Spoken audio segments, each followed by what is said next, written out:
Πώς είμαστε χαμένες αδερφές? Μήπως οι πατεράδες μας κάτι έχουν κάνει? Δεν ξέρω. Η αλήθεια είναι ότι καταρχάς η ανεψιά μου είχε πει το αμίμητο. Μου λέει, μοιάζεις πιο πολύ στην Άννη παρά στη μαμά.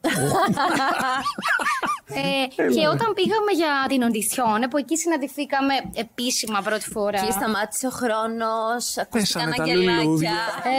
Και ήμασταν σε μια τέτοια σχέση και μιλάει η Άννη και κάνω αυτό και την κοιτάω και λέω, καλά, αυτή είναι η ίδια εγώ. Δηλαδή είδα το προφίλ και αναγνώρισα μέχρι και εγώ μια ομοιότητα που ξέρει συνήθως οι ίδιοι δεν μπορούμε να.